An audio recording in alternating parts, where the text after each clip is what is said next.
Perfect. Hopefully you can see just the slide there. Yes, thank Follow you. no problem.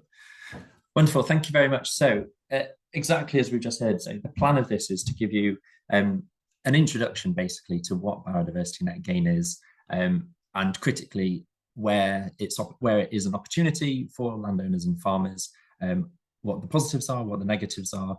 And as much as anything, I think it's really key that we all need to sort of just get our head around BNG, because it is going to be part of the future agricultural landscape, we can put it that way. You don't need me to sort of go on for 5 or 10 minutes about how everything's changing. There's uncertainty in various different places. One of the coins, or one of the different routes we can go down as a farmer or landowner, is biodiversity net gain. It's a fantastic opportunity for some landowners. It doesn't really work for other landowners. So that's just something to start with. Hopefully, though, this can just be the start of the conversation. So it'll be sort of quite a high level introduction. We'll then dig into a little bit about the details. Actually, I've got a very quick what I'm going to cover. So yeah, it's what is biodiversity net gain? How does it work? I'm going to try and explain that from the developer's point of view, because that's really key to understand what it means for a developer, and therefore how we as sort of the landowners can fit in. So with that, where is the opportunity for farmers, for landowners, especially down in the southwest? What does BNG look like financially? At the end of the day, it's critically important. If it doesn't make financial sense, there's no point doing it. And then finally, sort of what are the next steps if you want to know more? Again, just to reiterate, if you've got questions, please stick your hand up, shout out a question, put it in the chat. I always think it's better that people understand or are with me as I explain through, rather than feeling slightly lost. I'll happily go back, explain again, clarify a point, anything like that.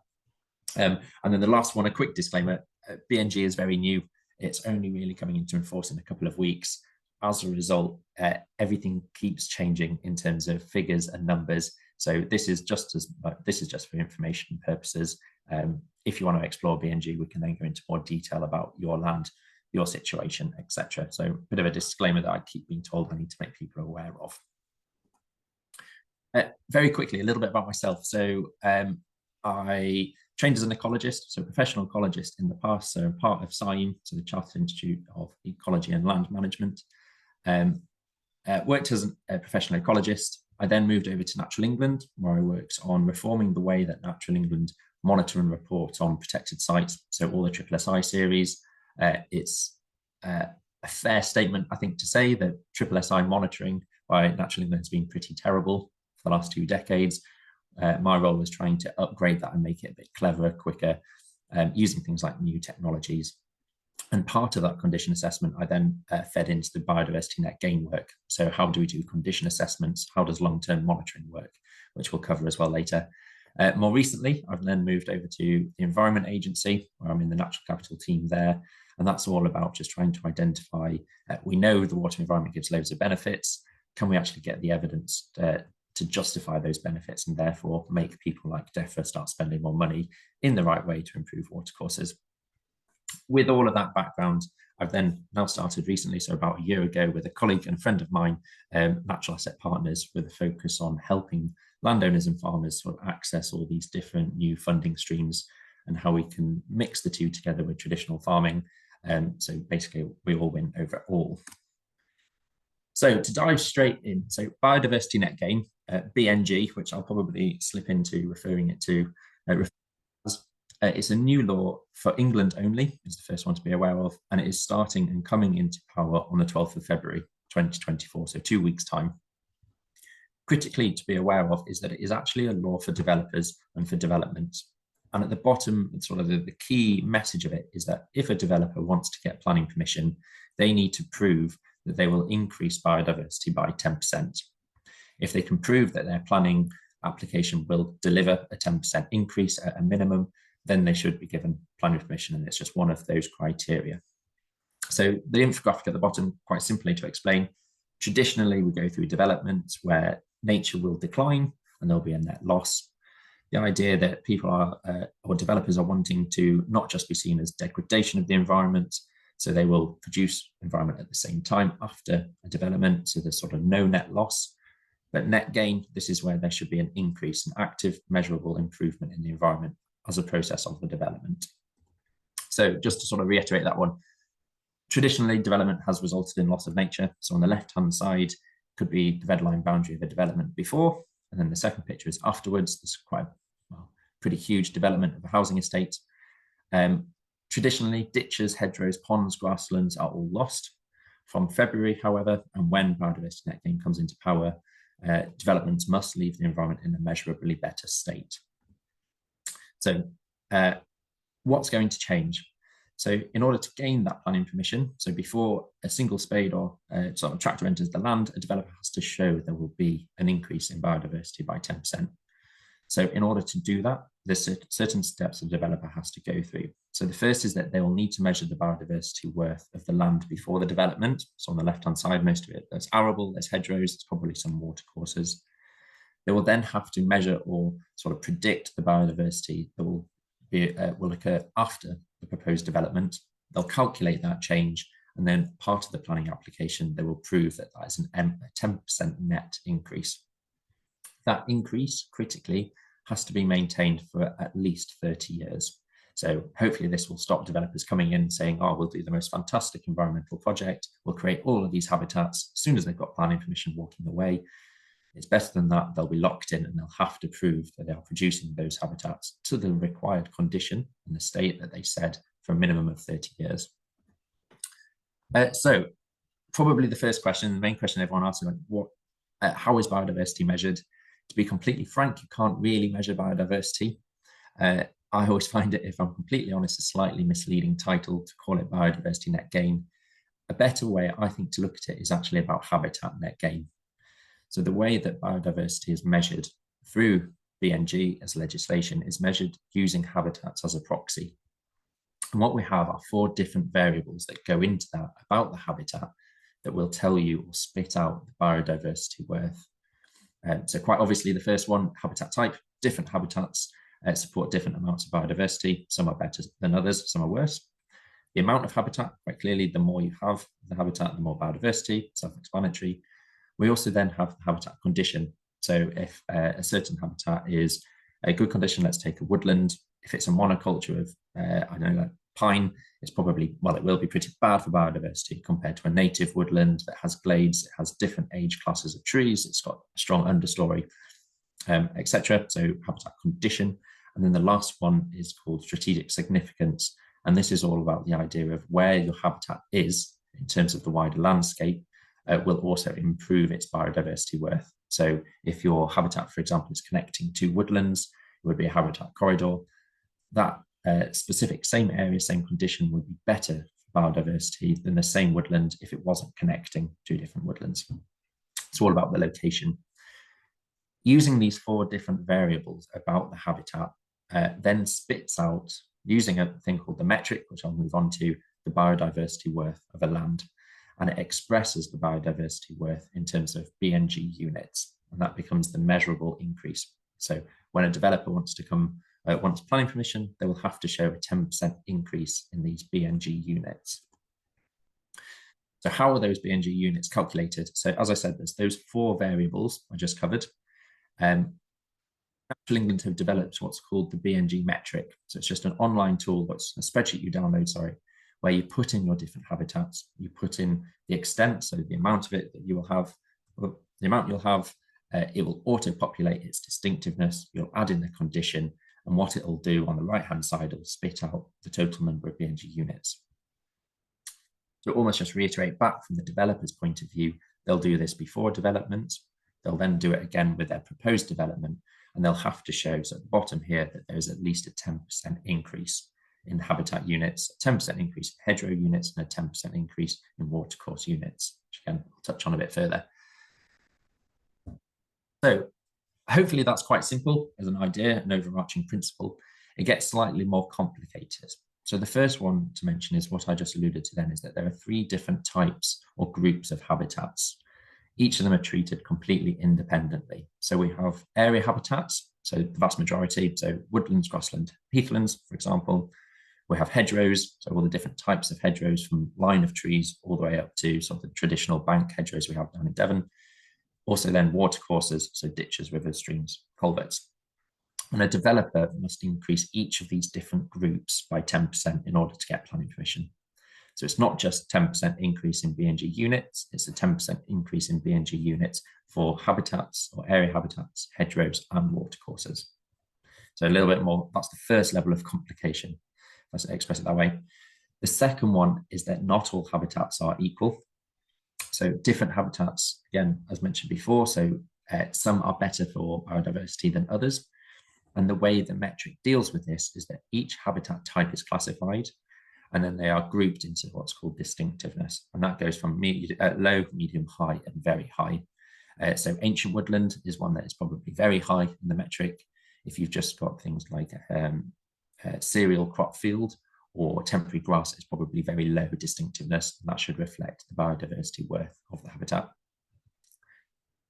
When developers are looking to increase by 10%, what they can't do is replace higher distinctiveness habitats with lower ones. So if in the process of the development, they're going to destroy something that is high distinctiveness, let's say a lowland meadow, they wouldn't be able to replace that with a lower distinctiveness habitat. They would have to replace it with high distinctiveness habitat, so a lowland meadow, or something better. And that's all outlined by Natural England. And then the last one to touch on is quite good from, I guess, my point of view, is that not all habitats are deemed as replaceable. So some habitats cannot be swapped at all. So things like your ancient woodland, your blanket bog, coastal sand dunes, the really special, quite small restrained habitats, and developers just cannot replace those. This is just a way to protect those high distinctiveness things.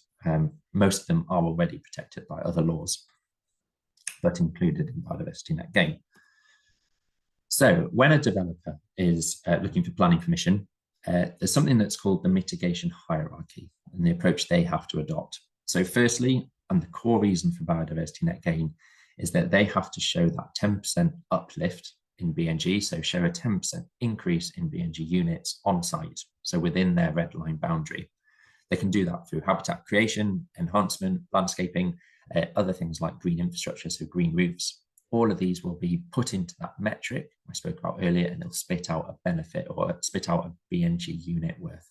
So they have to try and do everything on site. And this is the idea that we don't want developers just concreting over. We want a bit more of a mixed environment. So if you're building a housing estate, we also want ponds, we also want gardens, we also want different areas of semi-natural habitat. So on site, firstly, if, however, they cannot do it on site, or they really don't want to, and they can justify that, what developers can do is then move what's called off-site. So in essence, they can pay somebody else who owns the land outside of their red line boundary, so outside of their development, to create habitat or enhance habitat, calculate what that increase is worth in terms of BNG units, and then buy them off that off-site provider. They would buy enough units from that off-site provider to show that overall in their development, they'll have a 10% increase. So if a developer's in that situation, they can mix the two. So they could do, let's say, 5% of their increase in biodiversity net gain on-site, and they might just need to buy a couple more units to make another 5% off-site. So you can blend those two options together.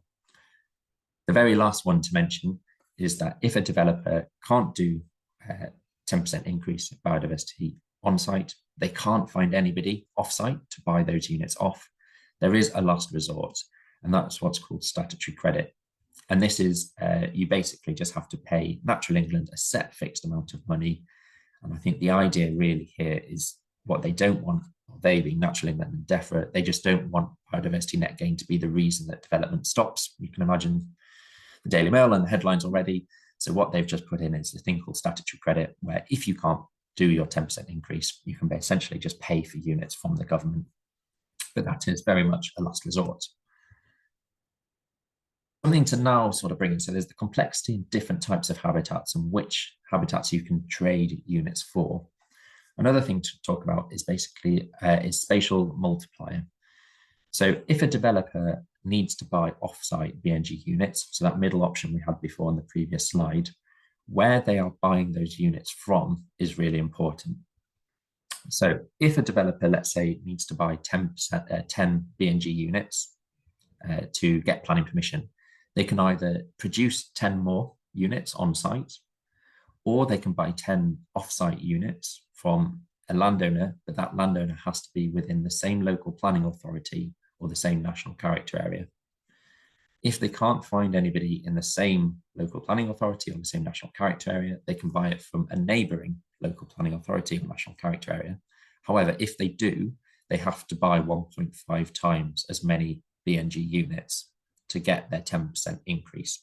So if they needed 10, they would then have to buy 15 from a neighbouring LPA or national character area.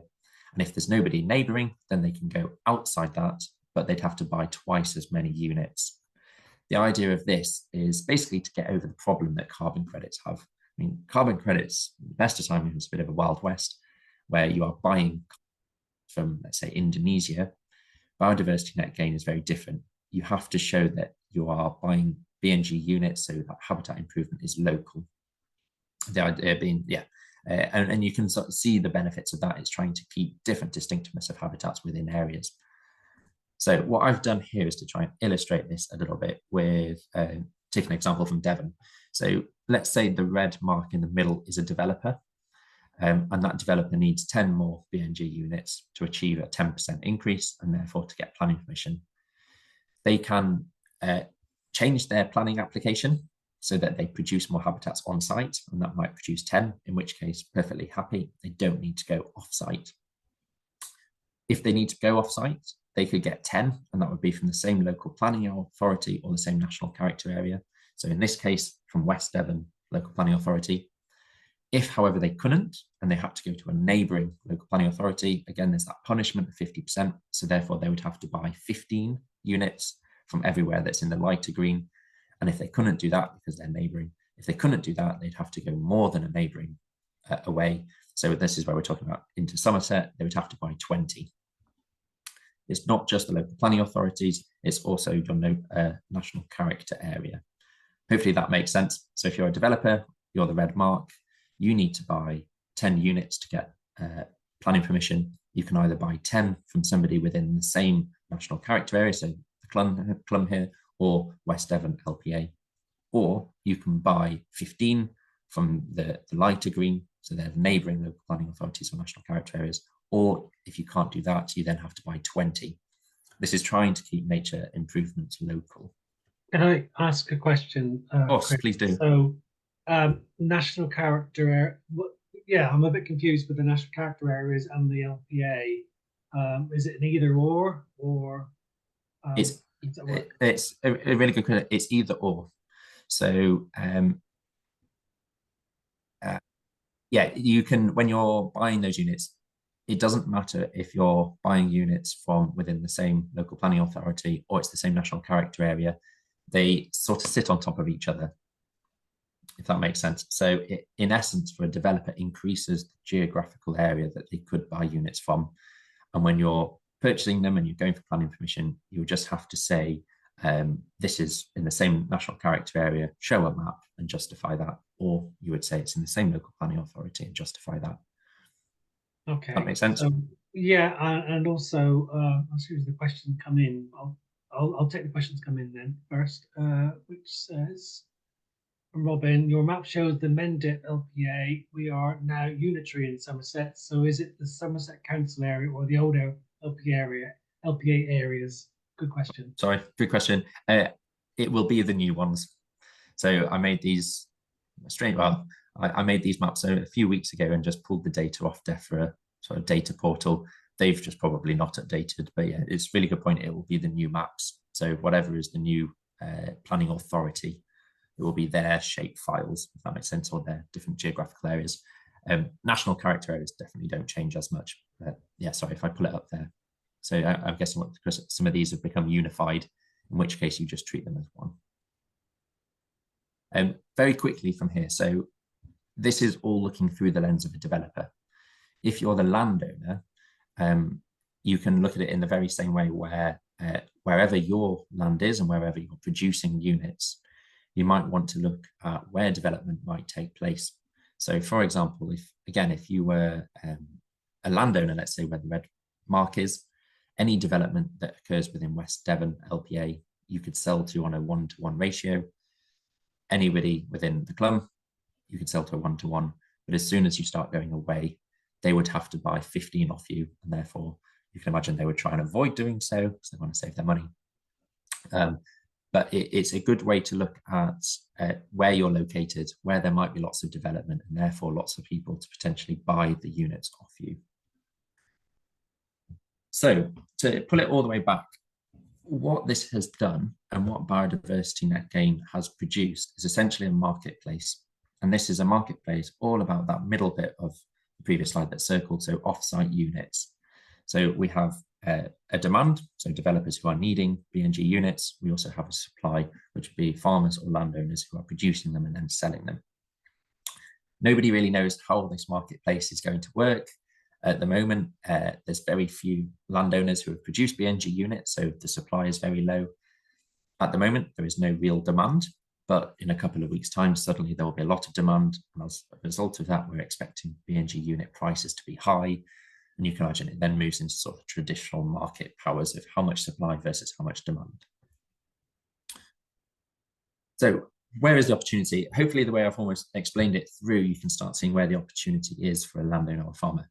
So quite simply, it's to become a supplier of BNG units that you would then sell to a developer. In order to do that, you would have to plan to create or enhance different habitats on your land. You would use that same BNG metric, so that same spreadsheet, to calculate what those improvements correspond to and how many BNG units that would produce. So you would take your baseline habitat, what's there currently, what you want to produce, you'd stick all of that into the metric, and it would spit out a number saying this is how many units you have, and these are the different types. So if it's watercourse, or if it's area, or if it's hedgerow. When you have those, they will basically be your BNG units ready to sell. So if a developer comes along and says, I need 15 area habitats, you can then sell them to them to help them reach their 10% net gain, and therefore they will get planning permission. Once those units are sold, you then have to undertake that habitat creation work, the enhancement that you said you would, and you have to critically maintain those habitats for a minimum of 30 years. And all of that is locked into a legal agreement between the landowner and the local planning authority. And that just quite simply explains to say, this is the habitat I'm going to create, these are the steps I'm going to do it, and this is me committing to 30 years. I've been paid for all of this, and therefore the local planning authority has the power to make sure you are doing what you said. Very quickly, so in terms of different habitats you can create, there is quite frankly a massive range.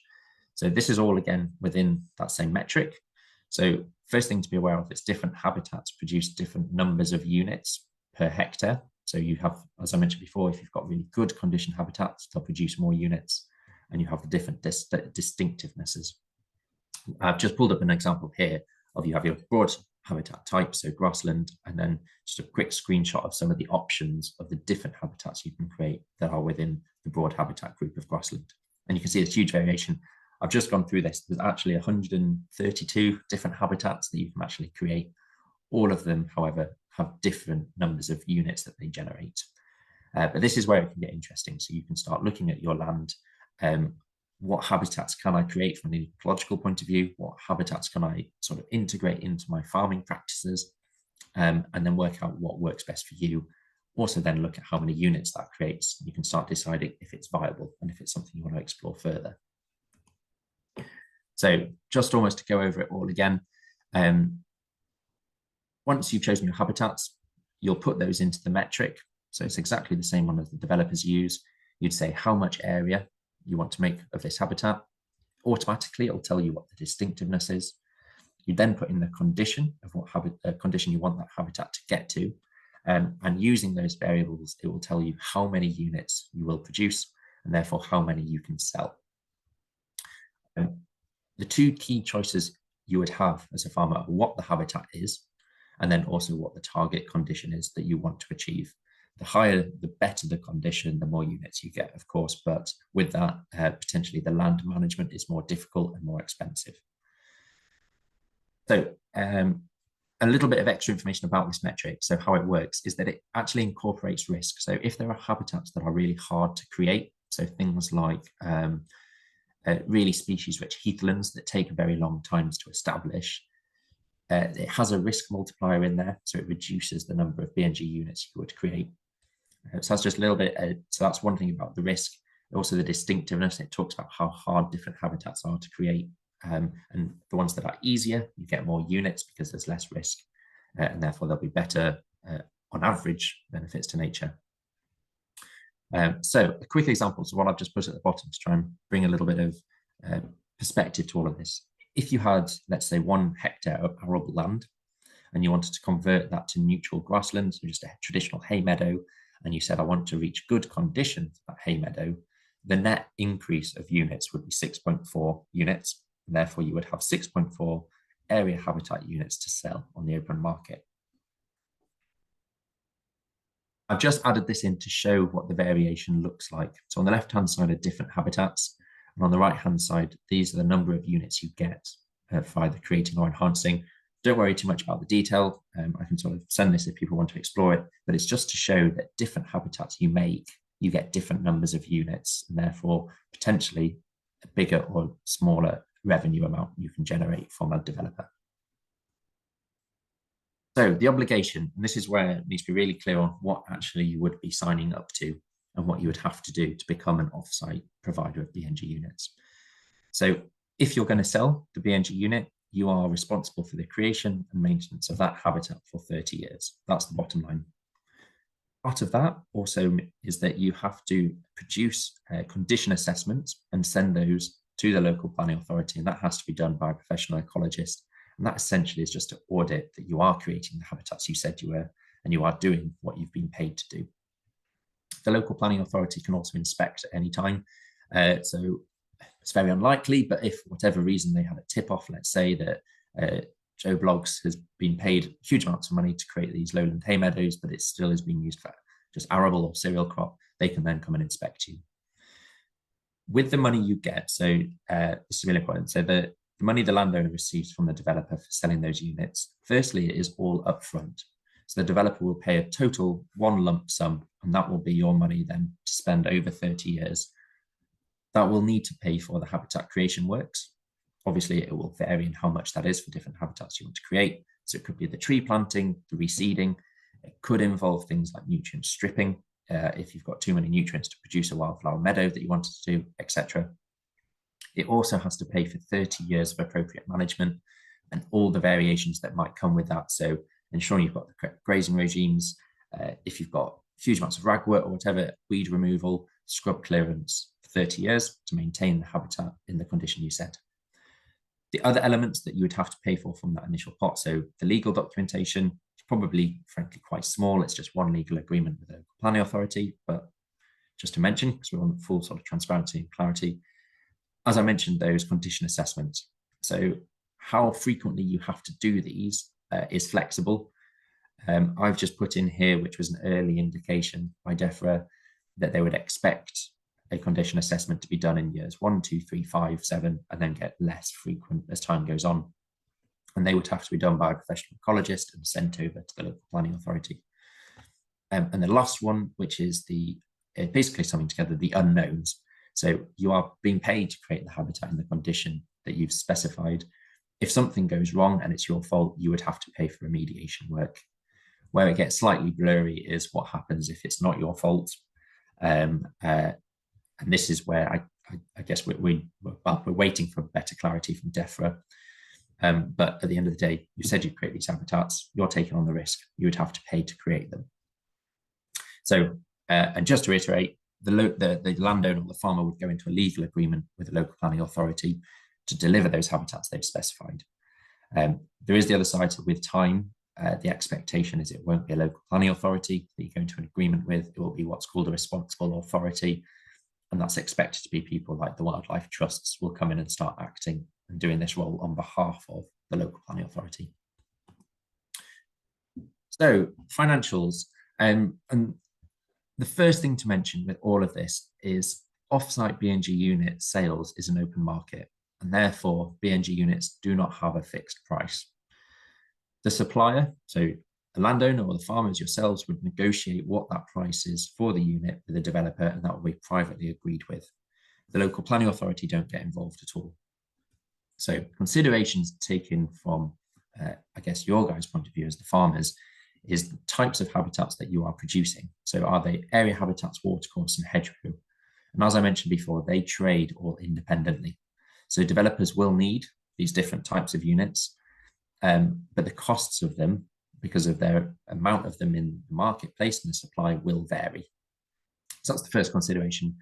The second one was that element of distinctiveness I mentioned quite early on. So as a developer, they can only offset their units with the same distinctiveness or higher, and therefore high distinctiveness habitat units will probably be expected to have a higher price because they'll be more sought after.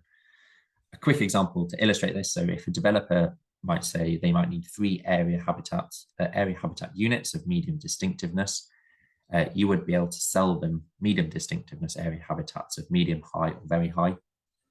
If they came in and let's say they needed 2 hedgerow units of high distinctiveness, all you would be able to sell is high distinctiveness hedgerow and very high hedgerow. So they all trade quite independently. What would be great for a landowner's perspective, I guess, is having a bit of a range of the different units and different distinctiveness. So when a developer comes along, you can be sure that you can sort of satisfy their need. I'm just conscious there's a couple of questions in the chat. Shall I address those now? We'll run through what will happen if habitat creation doesn't reach proposed standards. Yes, as much as I can. I'll do that in a little bit. What sort of legal processes will there be to ensure that if the land changes hands, the work is still done by the new owner, and will the payments transfer with the sale of the land? Yeah, I can address both of those in a little bit. Please shout if we don't. So further on the financial side. So as we've said, consideration 1, really want to make this clear: BNG sale unit, offsite BNG unit sale is an open market. There's no fixed price. As a result, nobody really knows how much a unit will be sold for. There's different types of units, as I said, so watercourse, area, hedgerow, and there's different distinctiveness, and all of them will have slightly different prices. However, so to try and give a little bit of an image and a background to this, the forecast range is between £20,000 per unit all the way up to £100,000. £20,000 for those quite low distinctiveness area habitats that are quite easy to produce, those units. £100,000 might be for things like river restoration, where it is just a lot more expensive to do. So those high distinctiveness watercourse ones. Currently, and at the moment, so developers are working with, the price of these units, to be completely honest, is trading an awful lot more. So for a medium distinctiveness area habitat, it's about £30,000. It's in the last year, it's been even more than that. But to be super clear with this, that's because there's not many people selling units at the moment. So with time, we'd expect the price to go down as there's many more, there's a higher supply. DEFRA have done a consultation and done their sort of analysis on this, and they expect that every year there'll be somewhere between 135 to 270 million spent on BNG units, which is a huge pot, really, to be frank, but that's across all of England. So if we put this back into context with the example I gave before, so 1 hectare of arable land that's converted to good condition hay meadow would generate 6.4 units. Hay meadow units are of medium distinctiveness, so crudely using 23,000, so towards the lower end, cheaper than they are trading at the moment, would generate a revenue of £147,000. Really clear, this is revenue, and that has the one lump sum that you would receive, that you would have to then do all the habitat creation and all the 30 years management for from that one figure. As you can see, for 1 hectare, it is a hell of a lot of money, and certain habitats definitely don't cost £147,000 to create and maintain for 30 years. So on the right-hand side, these are 2 things which, through speaking with different landowners, could potentially be potential game changers. The first is that fact that BNG units are sold before you actually start any habitat creation. So what you would do is you would make a really solid plan. You'd say, these are the habitats I want to create. This is how I will do it. This is when I will monitor it. And that will basically be oven ready. And the day that somebody as a developer wants to buy it, they will pay for it as they get planning permission. And only then do you need to start the habitat creation. I.e., you don't have to do this at risk if you don't want to. So you don't have to create the habitats and then be stuck in the position where you haven't sold the units, and therefore you've essentially signed up for 30 years, but there's no money to pay for it. So that's the first one. And the second one is this sort of the concept that the sale of units is all upfront. Because it's a private agreement between a landowner and developer, it's one lump sum. It might be spent maybe over 3 years, but it's not an annual fixed payment. Speaking to my neighbours, my family, to be completely frank, in terms of the farming side, as we all know, most of farming is done in debt. Everything is paid off with credit. This is an opportunity to suddenly say, well, we're remortgaging at the moment and the rates are going to be a hell of a lot higher. A lump sum is actually very useful in terms of the overall books and the management of the farm. So what's in it for me? Number one, I think I've covered that one. So upfront payments, very useful, paying off loans. It also can be a lot of capital for farm investment, buying land or whatever, or new machinery. You only begin once you've been paid. Great, you don't have to be out of pocket. There's no real risk. If the units are never sold, then it doesn't matter. You can just carry on with whatever sort of land management or operations you want. If in 10 years' time a developer came along, then you could do it, and then your 30-year timer would begin. Third point to make clear is really it's a great way to make marginal land work. All of us have different sections or pockets of land that don't really produce a revenue. They're unreliable. They might flood frequently. In that scenario, you could definitely create a BNG habitat where flooding is part of the natural process. It's not suitable for agriculture, but it could be suitable for BNG. So you can start making those marginal lands work. Fourth one, diversifying income. It's probably the golden question is, how do we take all these different schemes at the moment, so things like elms, sort of other money that's coming through tourism, for example. BNG is just a great way to diversify your income. It's not reliant on subsidies or grants. Once that legal agreement is made, it cannot be changed by the government, which would be fantastic. Sort of a security in that respect. And then last four, I just chucked in. A key one at the top, so sort of simplifying your operations. Again, this comes from experience as much as anything. Maintaining the habitats in a good condition, let's say, is far less labor intensive than traditional farming. A lot of landowners and farmers are getting to the later stages in life and looking for a way to wind down away from intensive farming as they look for retirement. Or similarly, they might have the next generation who are not keen to be farmers themselves. Creating habitats and maintaining them is a way to maintain that land ownership, but with slightly simpler operations where you're not full-time intense farming. Supporting other activities. As you'll know, a lot of different people are looking at their land and saying, how can we sort of diversify? Part of that might be things like opening up for tourism. If you've got attractive wildflower meadows and ponds that have been paid for through BNG, you can see how you can complement the two together. Last one I've sort of checked on here, crop yield. So that idea where if you put some of your marginal land into, let's say, wildflower meadows, hopefully that can improve the yield just through natural pollination, through reducing the number of weed load, and then also the invasive species. And then the very last one, although everything I've spoken about now has been about having one lump sum, we as natural asset partners, and to be completely honest, other organisations are approaching this slightly differently, where they will lease the land off the landowner for 30 years. They will do all the land management, but they will pay you a pre-agreed amount for 30 years. So it could be a nice way just to have regular, reliable income. A very quick one. So the common question that comes up is, how does BNG fit with other schemes? Still, the complete truth is that it's still to be fully bottomed out. So there are definitely different types of schemes you can stack. So you can do BNG alongside nutrient neutrality, for example. That's all been confirmed. What you can't do is BNG alongside something else that is essentially paying for the same works. So the concept here they use is called stacking or additionality. If you're being paid through, let's say, a future elms agreement to create hedgerows, for example, you cannot then be paid by Biodiversity Net Gain to create those very same hedgerows. What you could do, however, is be paid by elms to create the hedgerows, and then you would say, I'm going to go above and beyond what I have to do for the elms agreement, and that above and beyond I will sell or create revenue with through Biodiversity Net Gain. Carbon credits in BNG, some of them are stackable with certain habitats, some of them you can't, but it's just something to look at and be aware of, really. It's definitely been addressed, but clarity is needed. So I think this is getting towards the very end now. If it's all right, so my plan is just to skim through the different stages involved in being an offsite provider, and partly where we can come in to help. So number one, it's just expression of interest. Like you guys coming to talks like this, learning more about BNG. If you want to have another chat with myself or more of a technical call, please just get in touch.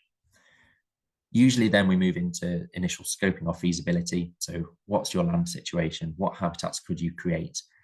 Usually has just a farm visit, and we can look at the financial feasibility. So all of this we'd expect people to do before really going ahead with BNG. Also help with coming up with a bit of a strategy. So we've worked with landowners of various different sizes. So, I mean, my neighbour, it's been a couple of river restoration projects where he's got culverts going under fields, then sort of putting aside the land and creating a scrub mosaic habitat, all the way through to big estates that are turning over to environmental projects. Coming up with what's the best way to do this? Do we want to sort of try and minimise the risk, but also maximise the returns and tailor it to your land? As I mentioned throughout, you have to evidence what you're doing with detailed ecological assessments. So I'm a professional ecologist. That's part of what I will be doing. So coming out, doing those surveys, saying what the baseline habitats are, providing that ecological justification for the habitats. And all of that has to go into what's called a management plan, that when you send it to the local planning authority, they'll sign it off as being sensible, being ecologically justified. So I can do that alongside. And then once you've got all your paperwork ready, you're basically ready to start taking your BNG units to market. And we can help you with that in terms of advertising them, finding developers.